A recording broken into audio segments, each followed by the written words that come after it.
In today's video, we are going to go over how social media keeps you poor.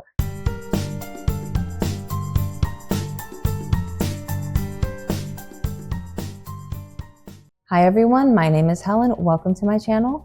In today's video, we're going to go over how social media keeps you poor, and these are specifically the ways in which it encourages you to overspend or to buy things that you don't want or need. Now, if you like videos like this, please do like and subscribe. It helps the channel out a whole lot. The first point you have to keep in mind when it comes to social media is that the ads are marketed toward you as an individual. Now, social media advertising is very specific. It is targeted and it focuses on you. It uses complex algorithms to analyze where you go, what you like, what you dislike, and all of the data that you put out online.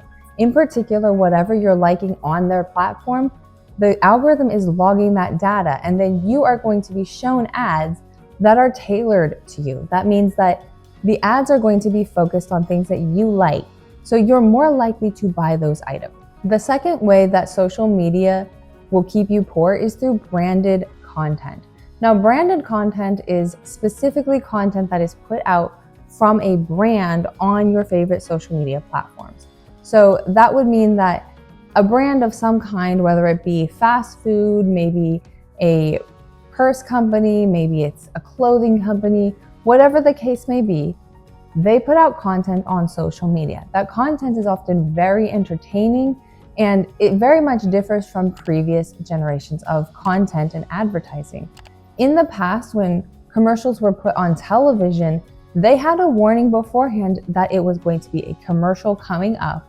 And that was a way of telling the consumer that these products being shown to them or these items shown on the television, these were advertisements. These were not part of the content that you were watching. So it wasn't part of the TV show. Now, branded content is not the same. Branded content is sponsored, but you don't necessarily get a warning that an ad is coming. Sometimes you are shown the ad as just part of your normal scrolling. So when you're scrolling through social media, you might see ads mixed in with other content, and maybe you'll like that content, maybe you won't, but it will be part of the content rather than being a separate advertisement. The third way that social media keeps you poor is through influencer marketing. Now, influencer marketing is pretty simple. It is when an influencer of some kind tells you, hey, buy this product, I really like this product. Or maybe they specifically engage with that product on their videos, and they tell you about the product while they're using that product. For example, if they're putting on makeup, they'll tell you what makeup brand it is, and that's how they market the product. Now, a lot of brands are working with social media influencers in order to market their products and their services. So a social media influencer may work with a brand and may advertise their brand in various different ways. In many cases, the influencer will tell you, oh, this is a sponsored video or this is sponsored content. But you have to keep in mind that influencers are encouraging you to buy those products. The other thing to keep in mind when it comes to social media influencers is that sometimes it can be hard to discern when something that they're talking about is part of a brand that is sponsored or whether it is just something that they personally use. There's not necessarily that distinction that, hey, this is an ad for this brand in all cases, and especially depending on which platform you are looking at.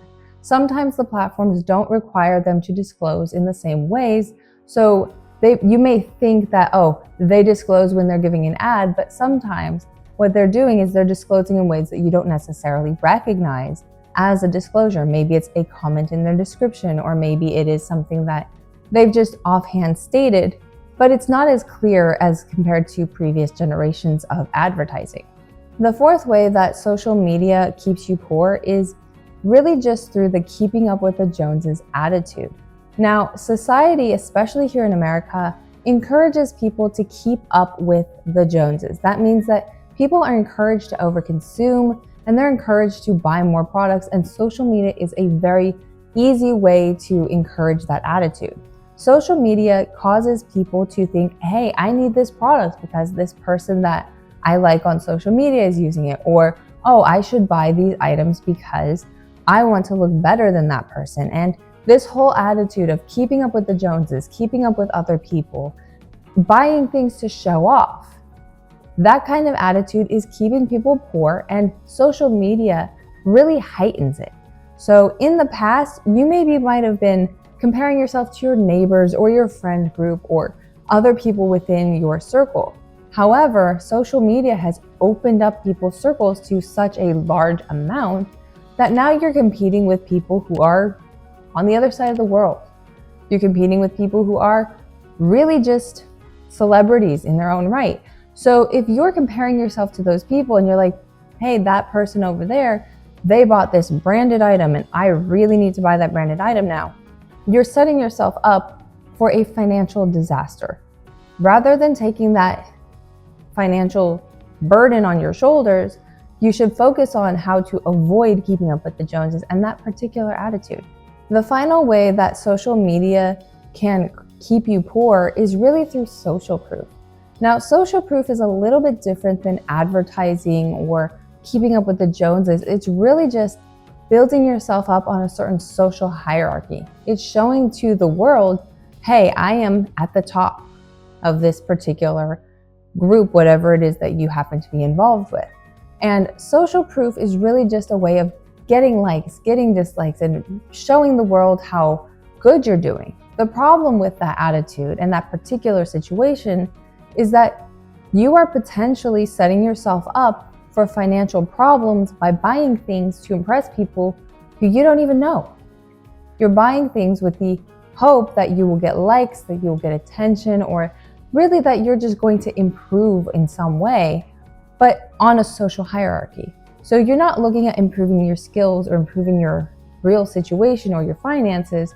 Rather, you're buying items to show off so that you can be perceived in a certain way. And that's not helpful to your finances. It's also not helpful to building up your stability. So if you want to be wealthy and you don't want to be poor, you have to be aware of the pitfalls that can come with social media.